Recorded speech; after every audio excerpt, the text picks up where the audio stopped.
My name is Ranju Anthony, and I'll be playing the dual role of MC as well as the moderator on behalf of Bridge India. Our discussions will be more centered on the policy side. It will be centered on the implementation side, and we'll be looking at some level of convergence as we follow. The heroes of humanity, we are trying to celebrate their extraordinary accomplishment, their courage, their achievements. We have Miss Chongjin Engmo. She's the first visually challenged woman ever to summit Mount Everest. Mr. Sagar Parsari. So he is an example who's been able to turn 90% of disability into 90% of success. Miss Kokila is India's first visually impaired woman judoka to reach the Para Olympics, multiple national and international medalist. Dr. Santosh Kumar, he became India's first, India book record holder for earning a PhD in social sciences at the shortest height. Miss Simram is another sports person that we have among ourselves. She is a national para rifle shooter with the team with about 11 national medals, including 6 golds across 3 national championships. We'll be talking in length about what we think about the problems, what we feel about the policies that are in place, what do we feel about the implementation that is happening on ground, what is the kind of convergence that has already happened, and what is the kind of convergence that hasn't happened. So things like that. There is an ecosystem gap or a pipeline issue, as we all say in the HR terminology. It often places the onus on a marginalized or disabled individual to bridge training and employment. Now, how have existing CSR strategies proactively moved employers to the center of the solution? Is there any movement when it comes to CSR strategies being proactively moved employers to the center of the solution, considering that training programs and hiring initiatives often operate in separate silos? So how do you ensure that your digital inclusion programs for marginalized communities or disabled individuals, as we say, do not purely end at skill building, but explicitly actually culminate in actual kind of an economic opportunity that they are looking for? Anyone can answer, but I think it's more relevant to Brigadier Saab, if you were to say something on that, because you've been working in that CSR environment for quite some time. If you could just think about how you could look at convergence that has happened on ground. Thank you, Ranju, for giving us this opportunity. That is not only the question of making them employable, but making sure they stick to that employment. We give them that opportunity at some joints, like let's take the food joints, some other places that we barista, B&B or McDonald's. They don't stay for long. But Lemon Tree is an example. They are giving them growth. And that's what is required, sustainability. Therefore, we need to really address these issues. And we all need to contribute in some format or the other. Whether it's advocacy, today it's an advocacy. Advocacy of already the people who would know, most of us know about it. But advocacy by taking it forward through various other means, social media. We need to promote this e-magazine. What a wonderful thing that you are coming up with an e-magazine on disability, where it will reach many. 50,000 you're reaching?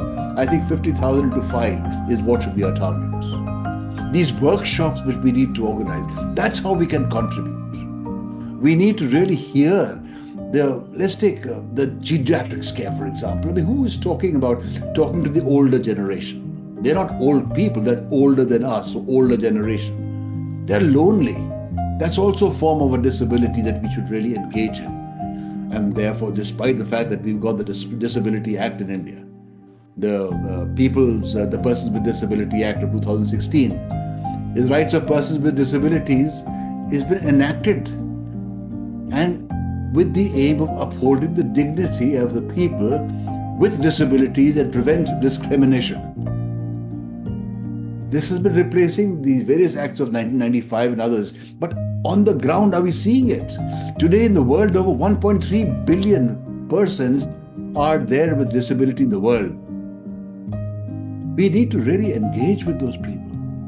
The corporates of coming up with the Companies Act 2013, which I was part of in the framing part of it. There's not a dot that has been changed in that act.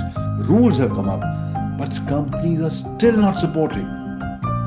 We have to make an effort together to make sure that the corporates get engaged and support this very important cause for the sportsmen, for those who are climbing Mount Everest, for those who are still having challenges at school.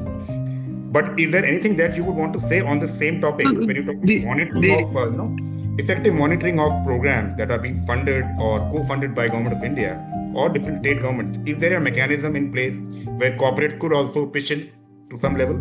There are 2-3 things. One is corporates have started realizing the relevance and utility of bringing in everyone, every segment in their workforce. And that's where the whole work around diversity and inclusion has taken a huge importance everywhere. The one thing that I've seen, which is really working well, is that they have brought this as part of KPIs also. So none of the leaders can really ignore it. They have to follow that particular thing, and you'll find workforce these days are having people from all walks of life, including people with disability there. That's one. Anything that you would want to add, if Mr. Dhariyal is still there? My experience, now I'm telling the third aspect of it.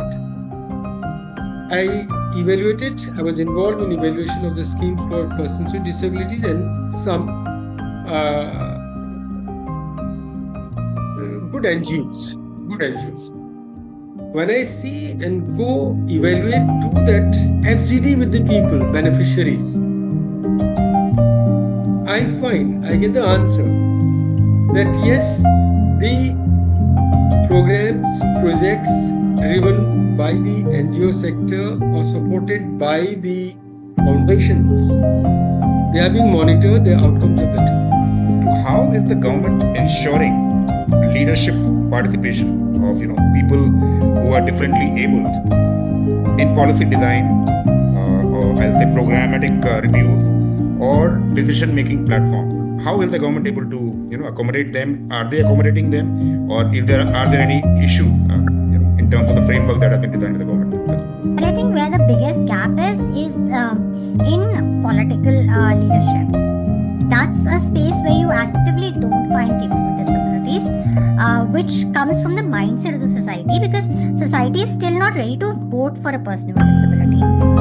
Society still does not see the abilities beyond the disability. I'll just direct the same question with respect to monitoring. We got a good answer from Meera ji about self-confidence, about individual perceptions. But Rajkumar ji, if you would want to interject, would want to add something, sir? First of all, I address to the question of the political leadership. In Rajasthan and Madhya Pradesh, government of the respective governments have made a provision that in every panchayat having 7 members or more, one person with disability shall be nominated with voting right. Similarly, in municipal committee where more than 7 members are there, up to 14, 1 member, and beyond 14, there shall be 2 members which will be nominated with voting rights. So this is a good step which I think in Haryana also government is thinking. Proposal is already underway in the pipeline to give due representation to the person with disabilities. हमारा जो disability act है 2016, उसमें साफ शब्दों में लिखा है कि भाई डिसेबल जो पर्सन है उसके साथ आप जो है डिस्क्रिमिनेशन नहीं कर सकते। जबकि हमारी हरियाणा गवर्नमेंट की बात कर रहा हूं मैं, इन्होंने जो पोस्टिंग है जॉब के मामले में एक स्टेप डाउन कर दिया हमारे सभी डिसेबल को। तो ये बहुत बड़ी दिक्कत है सर। कानून ये कहता है, 2016 का कानून कहता है कि ये बराबर है। 2019 की इनकी कैश अवार्ड पॉलिसी जो है या उसके बाद का जो है जॉब से संबंधित जो इनका एक्ट है वो सभी डिसेबल को जो है वो एक स्टेप डाउन करता है। ये मतलब कितनी बड़ी विडंबना है sir. In India, train stations have ramps, lifts, but the platform and the trains are still inaccessible. But when I talk about the foreign countries, like there are removable ramps and people are already ready. They like inform the other station that there is a person who have wheelchair, and so they are already ready with the ramp. So like everywhere is like I can go independently, but in India it's been many years I've been into trains. I always travel with flights as it is more convenient. So I want to make India more accessible and inclusive so that people can change their mindsets and accept the persons with disabilities. Thank you. UN का जो world disability act है वो हमारे देश में लागू हो, जैसे डेवलप कंट्रीज में अगर वो लागू होगा तो वास्तव में हमारे साथ और थोड़ा सा सहारा मिलेगा जो हमें अभी नहीं मिल रहा है, जो मैं देख रहा हूँ सब जगह और मैंने खुद भी अपना महसूस किया है। तो ये अपील जरूर सरकार से है हमारी कि यूएन एक्ट को इमीडिएटली लागू किया जाए। इस देश में हम लोगों को एक बैसाखी का सहारा या छोटा मोटा सहारा देने के लिए, ताकि हम लोग थोड़ा सा सपोर्ट के द्वारा अपने आप को और ज्यादा खुश रख सकें और ज्यादा आगे बढ़ सकें और देश के लिए कुछ करने की प्रेरणा पा सकें और करें।